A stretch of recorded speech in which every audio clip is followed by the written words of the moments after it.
This is the Evening News, so Wednesday, February 19, 2014. I'm Michael Young. Thanks for joining us. Making the headlines tonight, Justice Desiree Bernard, hailed as a national icon. Convicted babysitter granted $100,000 bail after lawyers moved to the High Court. Ramsaran blames new curriculum for nursing students' failure.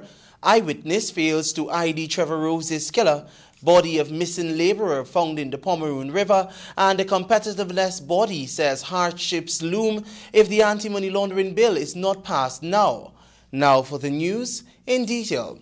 Members of the local legal fraternity gathered as they joined hands with other foreign jurists and members of the Caribbean Court of Justice to honor the work of outgoing judge of the Caribbean Court of Justice, Justice Desiree Bernard. Here are details in this report. Justice Desiree Bernard is a woman of many firsts, making history in Guyana and the Caribbean with several appointments as a jurist. She was the first female judge in Guyana, the first female judge of the Court of Appeal and Chancellor of the Judiciary in Guyana and the Caribbean, and the first female judge to sit on the Caribbean Court of Justice. After almost 34 years in the judicial system, Justice Bernard is letting it all go and has decided to retire from the bench of the CCJ, which is currently on a 3-day itinerant sitting in Guyana. A special sitting of the CCJ was organized in honor of Justice Bernard at the Guyana International Conference Center today. President of the CCJ, Justice Dennis Byron, called her a trailblazer who broke barriers for women in the legal profession, not only in Guyana but the Caribbean and even beyond. In describing Justice Bernard, 2 words automatically spring to mind: excellence and integrity. One of the tenets that has been a guide is a constant search for excellence in all her endeavors. As a student, a legal practitioner, a judge, a judicial administrator, she has always brought her best to bear.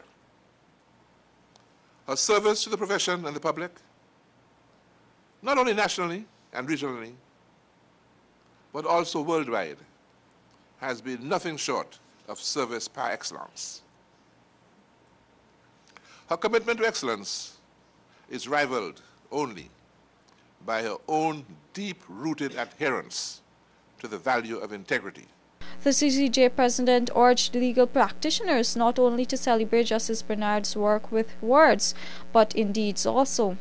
Acting Chancellor of the Judiciary Carl Singh also sat on the bench and emphasized on the fact that Justice Bernard is a distinguished jurist.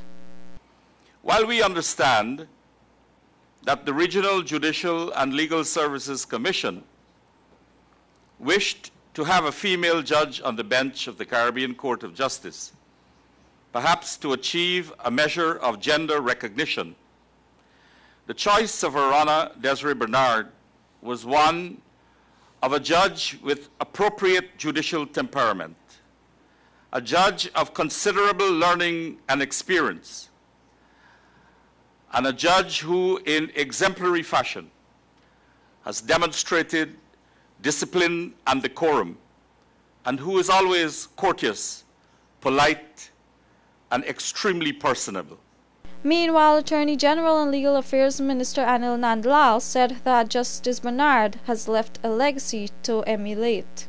As we bid farewell to Her Honor, as the curtains fall on this stage of her career, we hope that a new chapter will soon begin, where the people of Guyana, and indeed the people of the entire region, will continue to benefit from her wisdom, from her knowledge, from her scholarship, and from all the great qualities we have heard adumbrated this morning. In responding to the many highly favored sentiments, Justice Bernard said that she has tried humbly to fulfill her duties. She noted that her appointment to the CCJ was the highlight of her career. Now about my tenure as a judge of the Caribbean Court of Justice, which was the crowning glory of my judicial career, and which I never expected to attain even in my wildest dreams. It has been, however, very rewarding mainly due to the camaraderie which exists among the judges, particularly the wit, pun deliberately intended, in reference to my brother of the same nomenclature, and the respect displayed for each other's opinions, even when disagreements as to the content of a judgment arise. We take seriously the heavy responsibility of being the court of last resort for the countries accepting our jurisdiction, and spare no effort in ensuring that the judgments of the court can withstand international scrutiny. Other presenters included Secretary General of CARICOM Erwin LaRocque, Justice Stanley Moore of the Supreme Court of Swaziland, Oswald Barnes of the CCJ Trust Fund, Professor Harold Luchman, former member of the CCJ Trust Fund, President of the Guyana Bar Association Ronald Birch Smith, and President of the Guyana Association of Women Lawyers Simone Morris Ramlal. Reporting for the Evening News, Vanu Manikchan. Fatima Martin, the babysitter who was sentenced to 60 months in prison last week after she pleaded guilty to a charge of inciting and inflicting grievous bodily harm on a 1-year infant, was today granted bail in the sum of $100,000. Her details in this report. The babysitter, who was sentenced to spend 5 years in jail last week after she pleaded guilty to a charge which stated that she inflicted grievous bodily harm to a 1-year-old baby, was today granted bail to the tune of $100,000. Fatima Martin's attorney says Gunraj explained that the girl was granted bail after he appealed the sentence and subsequently applied for bail pending the results of the appeal. I don't know about that as yet, and when I get her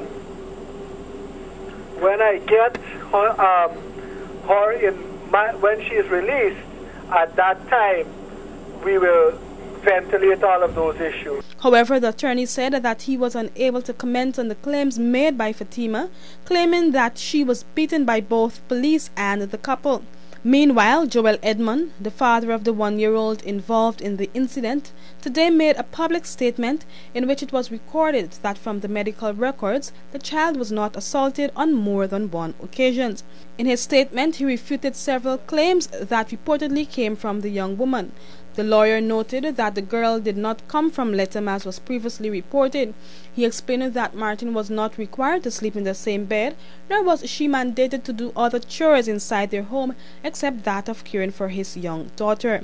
He also mentioned that after Martin confessed to hitting the baby, he called the police, who arrived and took her to the police station. Several organizations took to the street on Monday protesting the sentence, which they refer to as inhumane. Magistrate Suwana Lovell, who had handed down the statement, said that she believes she showed no partiality in the delivery of her sentence. She added that she acted within the confines of the law in the delivery of her sentence and did not consider the fact that the mother of the virtual complainant is a magistrate. Almost 1 month after Chairman of the Police Complaints Authority, former Justice Cecil Kennard, would have made his recommendations in the Colwyn Harding saga, the Director of Public Prosecutions is still in the process of scrutinizing all of the statements. Crime Chief Silal Bassaw today confirmed that the file is still with the DPP and explained that while the Police Complaints Authority's chairman would have made his recommendations, the DPP has the final say in the matter. He also noted that the police force is not in possession of the medical certificate purportedly from Jamaica, which confirmed that Harding was indeed battered and raped, and was not sure that the document is with the DPP. Nevertheless, Bassaw stated that before Harding was taken to Jamaica to seek another and further medical attention, he stayed at the St. Joseph Mercy Hospital, where he was examined, and as such, the force is requesting a report from that medical institution. He, however, stated that once the DPP advises on the penalties to be instituted on the ranks, the police will comply. When contacted, the DPP chambers today said that the file was still with the DPP and it is being given due attention. Minister of Health Dr. Berry Ramsaran has said that the recent failure of students at the Georgetown and New Amsterdam schools of nursing results from a number of issues, including the change of the school's curriculum. Alexis Rodney reports. Ramsaran said that the regional nursing body is currently meeting in Guyana and the ministry has taken the opportunity to meet with the top officials to review the new curriculum. He said that the curriculum was recently crafted by Pahu Consultant and Laroche and that it was the first time the modules were examined in Guyana. And we spoke to them yesterday at a special meeting starting at 6 o'clock in the afternoon, asking them for some assistance to analyze what happened with this new curriculum, its introduction, and the seeming connection with these results. Because what must be noted is that in spite of the constraints which exist in other jurisdictions too, the group of people who sat these exams are not persons who entered the program without certain CXC qualifications. These are kids who will do well in any training program that requires CXC training. The health minister said that another issue responsible for students' failure may have been the inability of tutors to effectively deliver the modules to the students. It's a new curriculum, and the tutors who are delivering it might not have been schooled in delivering the new curriculum. Is it that they were delivering the new curriculum with old measures, old approaches? That's one, and we asked the RNB to help us decide on that too. Is it that the students were not tutored in handling the exams in this new fashion?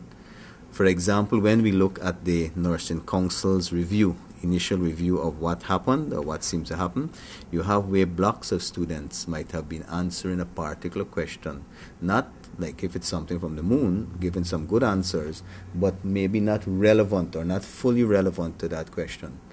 How could it be that blocks of students not being able to communicate with each other in exam room conditions have made a block mistake? Ramsaran, in an effort to clarify the misconceptions held by sections of the population, pointed out that there was a mere 13% of the student population that failed the entire program. He said that the curriculum has a number of modules and many students were successful at many of those modules. Only 11% of students who took the examination were successful in all the modules. The minister said that students will be required to rewrite the examination next month. However, he will be working along with the Nursing Council to make sure students are successful that time around. There will be a resit in March, I think, and we will be doing this review even by then. So they will be able to resit the modules that they failed. So there are different percentages of young people who failed different papers. So it's not a whitewash like the Australians beating the West Indies and having a total embarrassing whitewash or vice versa, and we've been defeated totally. The persons the small percentage who passed totally, we congratulate them, but the majority did not pass the entire paper, but they passed significant difficult modules. While over 50 students at the New Amsterdam School of Nursing failed the entire exams, performance at the Georgetown School of Nursing was even more heartrending. At the New Amsterdam School of Nursing, tutors have been crying out about the high intake of students with limited space and staff. Tutors have also been complaining about the indisciplined behavior of the students. For the evening news, Alexis Rodney.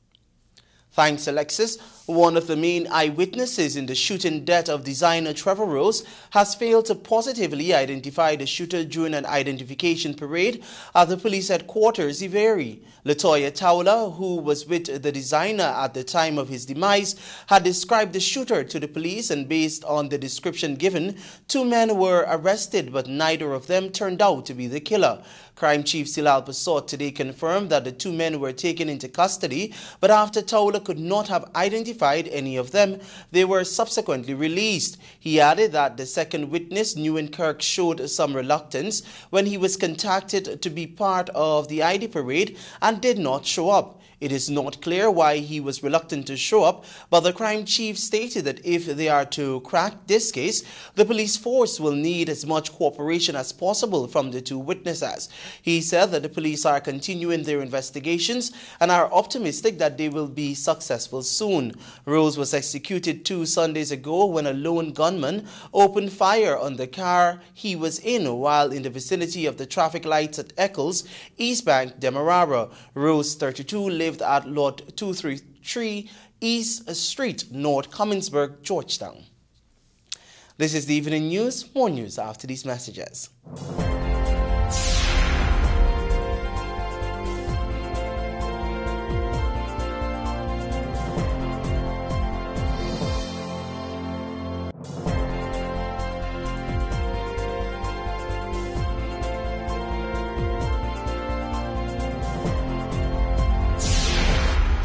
Welcome back. This is Television Guyana, and you're tuned to the Evening News. The recently re-established Ombudsman's Office at 39 Brickdam, Georgetown, is committed to meeting the needs of persons who believe that they have suffered any level of injustice and is encouraging members of the public to take advantage of the service. Alexis Rodney spoke with Ombudsman Winston Moore today, and she filed this report. Ombudsman Moore, who was sworn in just a few weeks ago, said that the office will soon be going around the various regions and will be engaged in sensitization sessions so that persons could become aware of the existence and functions of the office. We will be getting out in the regions pretty soon when we know what is available to us. In terms of public awareness, we will be going to the people, seeing the office was functioning for a number of years, to make them acquainted with what we're all about, and so that they may be able to, having realized what our role is, if we can assist, they can come forward. So we will not sit here waiting, we'll be going to them. Moore said that the Ombudsman's Office is a constitutional body which answers to the National Assembly, and while the issues reaching his office include complaints of discrimination and wrongful dismissal, it has no jurisdiction over matters that belong to the court. In such cases, persons will be directed to the Chancellor of Judiciary and the Chief Justice to lodge their complaints.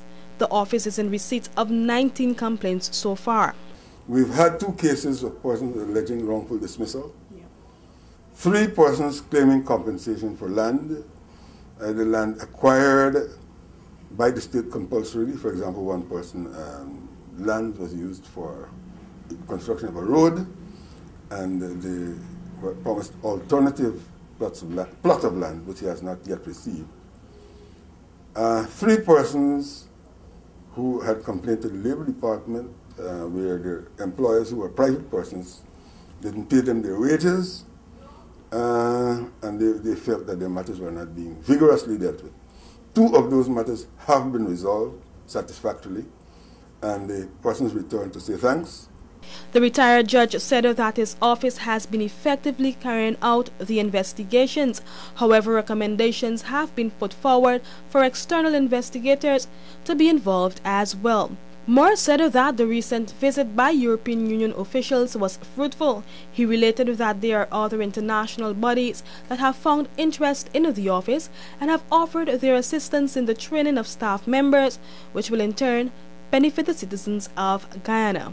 For the Evening News, I'm Alexis Rodney. The body of a laborer who fell overboard when 2 boats collided in the Pomeroon River on Monday was recovered today in the river. Ronald Ewart New Year, also known as Blacker, of a Land of Canaan, East Bank, Demerara, was found in the Aberdeen Pomeroon River. The body was recovered after several searches were conducted by residents and police officers from the Charity Police Station. His mouth bore marks from the accident. However, an autopsy will determine his true cause of death. New Year went missing after an alleged river mishap occurred in the Lower Pomeroon River on February 17, 2014. Around 2100 hours. The accident involved 2 boats propelled by 40 HP outboard engines. The captain of the boat, Anthony Dudnot, 27, was proceeding on the western side of the Pomeroon River, heading when his vessel collided with another boat. New Year had visited the Pomeroon to work as a laborer for David Das.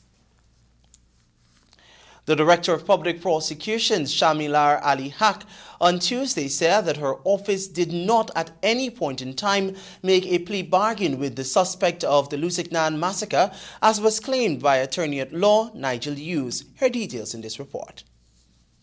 In a statement released from the chambers, the DPP said that no plea bargain was made with state witness Dwayne Williams for his testimony against 2 accused in the Lusignan massacre trial last year. Ali Haq was at the time responding to what she described as false and misleading statements made by attorney Nigel Hughes in a Stabroek News article on Monday.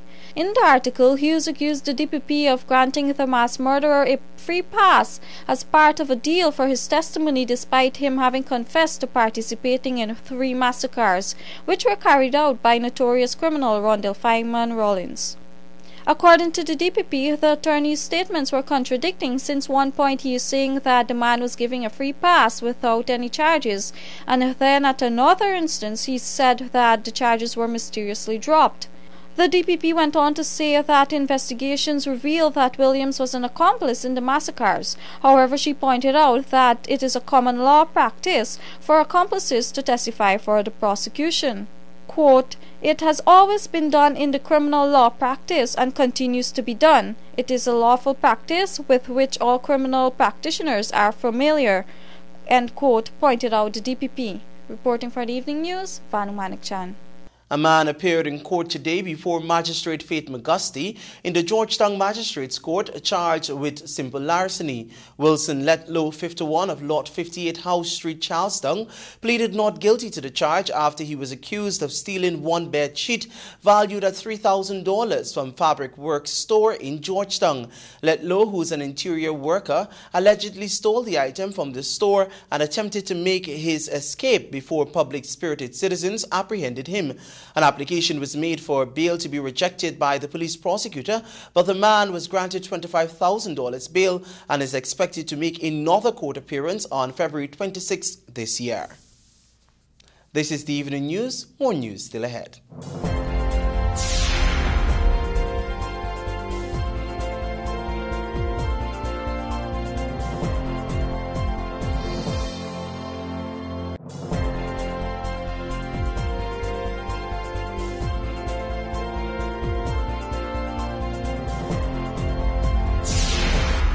This is the Evening News. Welcome back. In this report, you'll hear that the Ministry of Health is hoping to focus on key areas this year that will see marked improvements in the quality of health being enjoyed by Guyana's citizenry. Here are details from Gabriela Patram. Minister of Health Dr. Barry Ramsaran says this year more focus will be placed on tackling specific areas in the health sector related to mental health, disabilities, malaria, HIV/AIDS, tuberculosis, and reduction of maternal child deaths. Speaking during an exclusive interview with this newscast, he explained that some 10% of the social sector budget is expended on improving the health of the Guyanese citizenry. Minister Ramsaran said that all of the priority areas which he mentioned will received added resources and labor to ensure that marked results are achieved. However, the minister is hopeful that the amount that the Ministry of Health is given and asks for will not be slashed by the opposition again as they did last year. The Ministry of Health is very hopeful that the provisions we are asking for are given uninhibited. Meanwhile, with respect to the specialty hospital, the minister stated that Guyana is behind Jamaica in relation to health tourism. He noted that this setback was due to the fact that the opposition slashed the budget for the hospital. When asked at what stage the hospital is at now, the minister had this to say. It's at a stage where we were remobilizing to do some of the land preparations. As you remember, way back when it was scuttled, Mr. Bovell had and his company, the Bovell Construction Corporate Company, had won the bid for the land preparation, and then they had not been performing as well as they should, and then the intervention in the parliament by the parliamentary opposition to scuttle the activity. So some of that work will have to be redone, like for example the shrubs and the bushes have already also grown back again. So those are things which we are doing now. And then, of course, there is the actual design and construction of the building. Now, you cannot start designing and you cannot start construction rather until you've done certain things. Like, for example, last year we did the driving of the piles to do the geotechnical survey. Then the samples had to be surveyed, had to be analyzed. That takes time. In other words, in such a big project, you do not see the hump. You only see the underground, invisible activities that result in the hump 3, 4, 5, 6, 7, 8, and of course 9 months after. Okay, so we are back to stage 1 where we're having to redo some of the work that was done. The health minister reassured the Guyanese public that his ministry will continue to support the people of Guyana and make sure that Guyana's health standards remain high.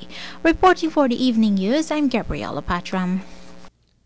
Gabriela joins us again, but this time she reports that work has started to educate health practitioners and the average Guyanese citizens about mental health and its consequences. Her details in this report. With mental health being on the front burner of the Ministry of Health for 2014, the ministry is collaborating with lecturer and catalyst Dio Jairam, who is hosting a series of workshops to enlighten persons on mental health. These workshops are being held at the Chetty Jagan Research Center in Kingston. Jairam said the workshops were necessary since persons had a lot of misconceptions about mental health. The common misconceptions are to do with stigma and discrimination. That people see, when you mention the word mental health, people straight away assume that it's mental illness. It's not about that. And because it's mental illness, they talk about, they use words like psycho and mad and, mad people and so on. It's not really about that. And that's if you like, a stigma. So we need to challenge stigma and discrimination so that people feel more, find it easy to talk about mental health issues. Unless we sort of challenge that, people find it very difficult to access services. So the government overall in this country will have to come up with a program, some sort of policy to look at what we need to sort of educate people, the public, about mental health issues, so that they don't feel stigmatized and discriminated. Meanwhile, he explained that there are simple things individuals can do to have great mental health. Just like we have physical needs, we need shelter, we need food, we need water.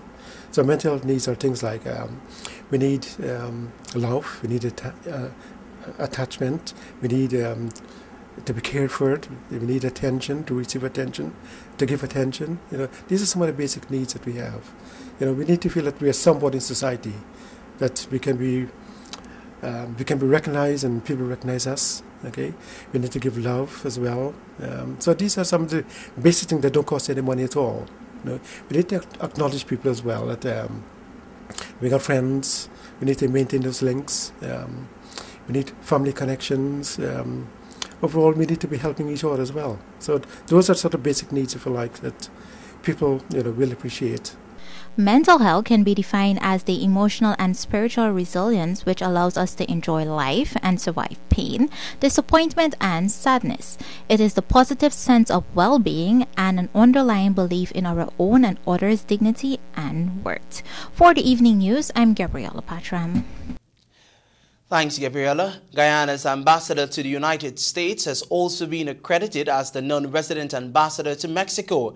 Dani Caran was accepted by the President of Mexico, Enrique Penetio, on February 14, 2014 on a non-resident basis. The Ghana envoy present at the ceremony noted the existing scope for future relations between CARICOM and Mexico. They also highlighted the already successful level of cooperation in other multilateral bodies such as CELAC, the OAS, and the ACS. President Penetio registered his government's commitment to intensify relations with Guyana in the areas of political consultations, economic cooperation, as well as cultural affairs, and pledged their full cooperation. Stay tuned, more news still ahead.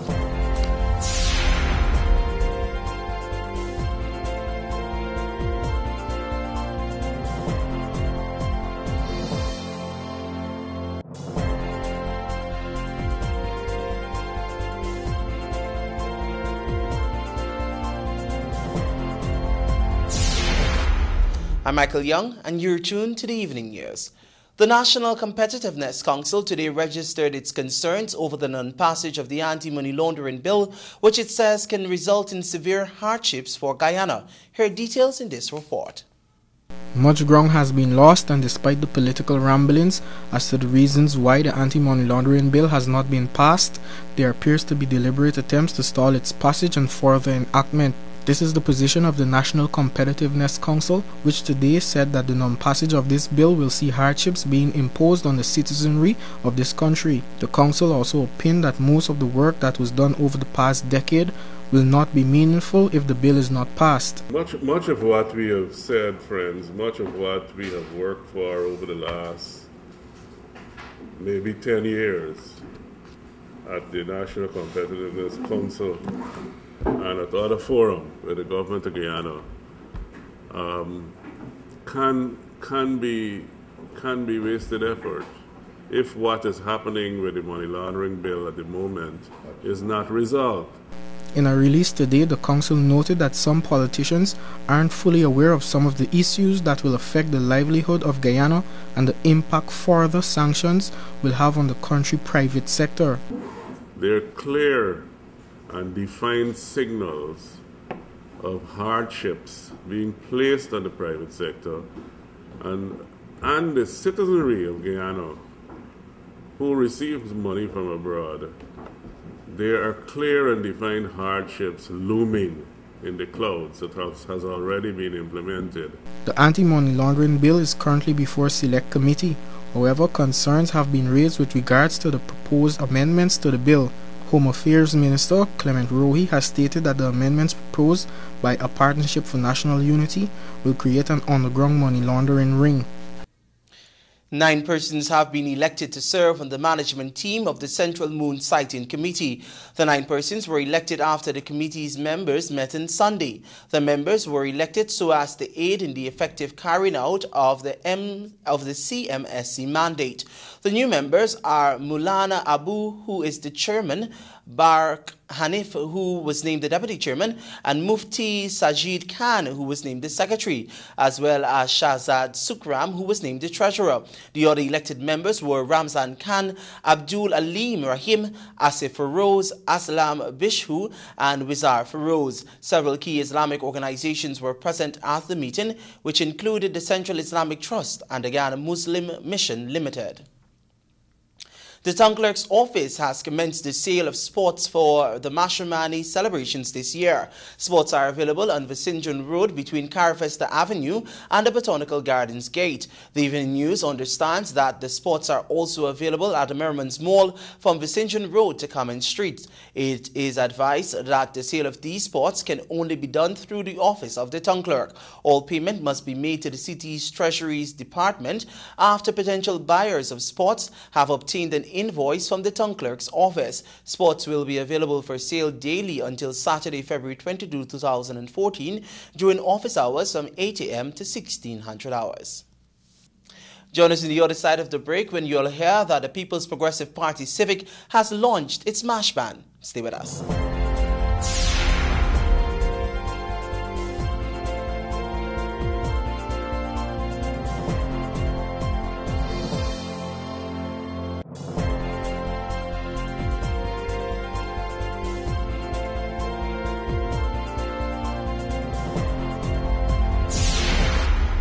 Welcome back. You're tuned to the Evening News. The Guyana Teachers Union has come out to condemn the acts of teachers who have or are involved in sexual acts with their pupils. Samuel Suknandan reports. General Secretary of GTU Caretha MacDonald told this newscast that the union is totally against any form of sexual act perpetrated by teachers on their pupils. Her comment comes on the heels of a recent wanted bulletin issued by the Guyana Police Force for a teacher of the Fort Wellington Secondary School who is wanted for rape. We've been saying to our teachers, and we will continue to say to our teachers, you are there as the role model for the children. That father figure, that big brother figure, the mother figure, that sister figure. You are not there to, if I can put it in these words, interfere with the people's children outside of what you do for them in terms of your day-to-day class activities. MacDonald stated that while the teacher is still to be proven guilty in raping a schoolgirl, she asserted that the GTU does not condone such activity in school or elsewhere. However, she said that the teacher should face the full brunt of the law once convicted of rape. The union official noted that the issue also creates a bad image for teachers in general and the teaching profession. It creates distrust in not only the children but in their parents.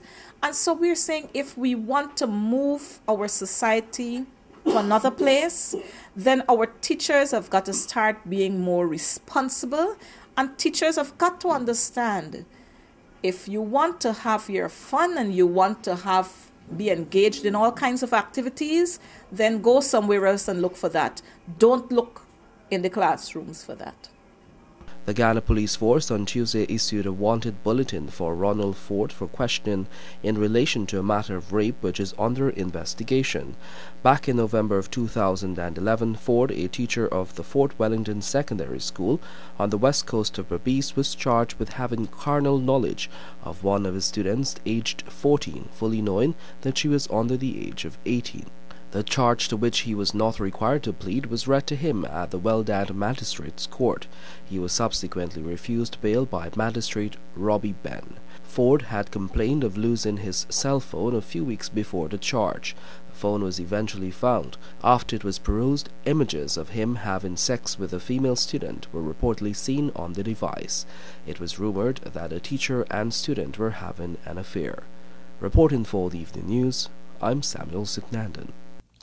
Troy Archer, bus conductor of Law 3541 Stevedore Housing Scheme South Rhineveld, appeared in court today before Magistrate Faith Magusti, charged for the possession of narcotics. The defendant pleaded not guilty to the charges after it was alleged that on Wednesday, February 19th, which is today, he had in his possession 14 grams of cannabis.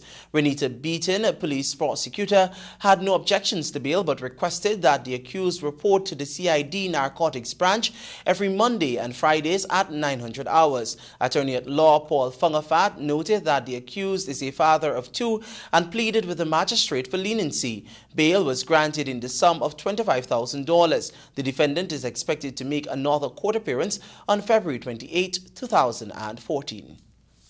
Your sport news is next. You're tuned to the Evening News.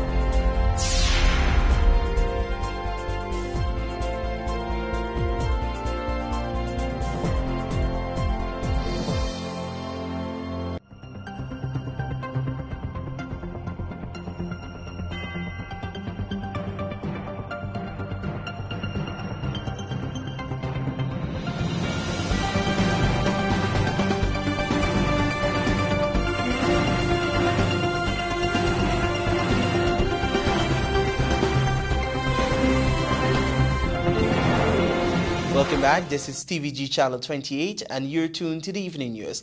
It's now time for a look at what's happening in the world of sport. But first, your headlines. Leon Johnson to lead Guyana in regional 4-day competition. West Indies names strong team for World T20 defense. Athletics coach hits out at the AAG president. And cycling season continues this weekend. Our sportscast comes to you with the kind compliments of Markor. We believe that everything worth building should be built just once. But that is why we build on culture, on trust, on integrity. We exist to do more, better, faster, safer. Your success depends on the foundation it's built on. Everything we do is meant to move you forward. Mark on. Let's build Guyana together. It's now time for the news in detail. President Wycliffe Dave Cameron says that the amended key principles covering governance, financing and structure recently agreed by the International Cricket Council will allow the West Indies Cricket Board to grow and develop the game in the Caribbean and the Americas far more robustly and vigorously. The WICB was one of 8 full members of the sports world governing body that supported the key principles at a recent executive board meeting in Singapore. Cameron says that the new financial arrangements meant that there will be more revenue for all members of the ICC, including the WICB, a test match fund to sustain the longest version of the game over the next decade, and a clear pathway for associate members to become eligible to play test matches. He points out that the new financing proposals will also allow the WICB to negotiate on a bilateral basis tours to other countries for which it will earn direct revenue. Cameron adds that the newly approved proposals will, however, allow the WICB to increase the number of profit tours it hosts while reducing the number of unprofitable tours it is obligated to host under the current FTP. Former West Indies under-19 captain Leon Johnson was on Tuesday evening named skipper of Guyana's 13-man squad to participate in the upcoming West Indies Cricket Board Regional 4-Day Tournament, which bowls off on February 28 in Jamaica. Rajiv Bisnot has details in this report. The national selectors have made 3 changes from Guyana's Super 50 team for their opening game in this year's West Indies Cricket Board Regional 4-Day Tournament against 5 times defending champions Jamaica from February 28. Batsman Vishal Singh and former Test player Shinarain Chatagun, along with fast bowler Kian Joseph, have replaced Royston Crandon, Trevor Griffith, Robin Bacchus and Paul Wins in the 4-Day team. The Guyana squad reads Asina Ryan Chatagun, Asad Fuldin, Leon Johnson, Captain, Ramner Sarwan, Narsing Danarine, Shivnarayan Chandrapal, Vice Captain, Anthony Bramble, Christopher Barnwell, Versami Pramol, Devendra Bishu, Ransford Beaton, Kian Joseph, and Vishal Singh. The manager is Alvin Johnson and the coach Ethan Crandon. Meanwhile, Guyana has not tasted success at this level since 1998, when they won the last of 6 regional first-class titles against Barbados at the Kingston Oval. The Guyanese finished at the bottom of the points table last year, with their only win being against the combined campuses and colleges. Guyana drew with the Leeward Islands in their opening game, but suffered defeats at the hands of Barbados, Windward Islands, Trinidad and Tobago, and Jamaica. Further, the WICB, in an effort to increase the popularity of the tournament, has decided to return to night cricket in the upcoming season. The fixtures have been drawn in order to give all teams 2-day night games. Reigning World T20 champions West Indies have named a strong 15-man squad to compete in the ICC World T20 from March 16 to April 6 in Bangladesh. The team, which will be led by Darren Sammy, includes Samuel Badre, Dwayne Bravo, Johnson Charles, Sheldon Cottrell, Andre Fletcher, Christopher Gale, Sunil Narain, Dinesh Ramdin, Ravi Rampal, Andre Russell, Marlon Samuels, Krishmar Santoki, Lindell Simmons, and Dwayne Smith. Neither Kieran Pollard nor Kimar Roach was considered for selection due to the continued rehabilitation from injuries. Pollard continues to recover from a knee injury sustained late last year, and Roach is still trying to get over a shoulder injury that forced him to return home from the tour of India without playing and required surgery. West Indies, under the leadership of Sami and the guidance of Gibson, won the ICC World T20 2 years ago when they toppled host Sri Lanka by 36 runs in a thrilling final at the stadium there in Sri Lanka's capital of Colombo. Distance coach Leslie Black has lashed out at the president of the Athletics Association of Guyana, Aubrey Houston, in wake of the Guyana Olympic Association's warning the AAG after Black's top athlete Alika Morgan pulled out of the South American Games. Tristan Joseph reports. Tension is brewing in the Athletics Association of Guyana after Black felt offended by the way Morgan's pulling out of the games has been put forward in the press and explained the situation while criticizing Hudson's presidency. The artists have a time when there is off-season. And like Morgan was off-season, she now begins to prepare. We're concerned with the situation where they claim that Alika turned down attending the Chile games. This is totally out. When we know concerning Alika Morgan's selection, and mind you, I'm a member of the Athletic Association too. Our selection is on the 8th at 6 o'clock, on the 8th of this month. Then I know at a council meeting they had. Black accused Hudson of having his own agenda. And if persons feel that the Community Athletic Association, quote me, to run the association for the benefit of themselves, I feel they should just step out. I must say I was one of the supporters of Mr. Hudson, but I'm somewhat surprised by his behavior and his dictatorship. And I must come out plainly and I will speak. I wouldn't sit there like other persons who are not satisfied and afraid to speak. Further, Black suggested that Hudson should take responsibility for his alleged one-man decisions. It looked to me that the situation comes as a dictatorship, that a one-man decision. I talked to him over it over and over concerning the decision. I said, it's not right because we come out with a system like that and you say you're going to change it. It's not changed. And he must stop throwing the blames at the GOA. Because to me, he sent to throw the blames at the GOA. You know, if the GOA send you a correspondent home years, you get acknowledged. Meanwhile, Hudson, in a telephone interview with this newscast, is not threatened by Black, as he quoted from the IAAF Code of Ethics, which noted that information discussed confidentially and used maliciously could find persons using that information in trouble.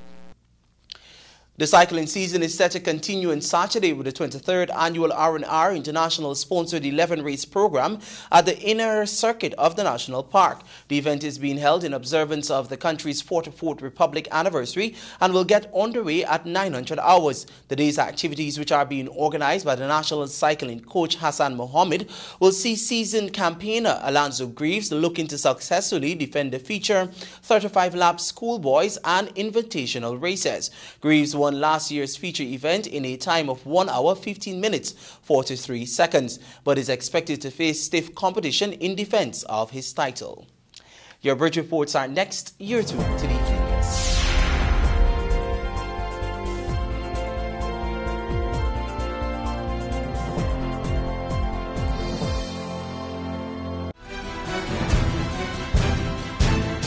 We believe that everything worth building should be built just once.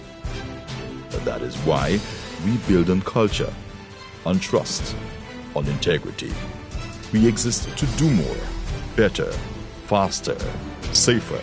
Your success depends on the foundation it's built on. Everything we do is meant to move you forward. Mark on. Let's build Guyana together.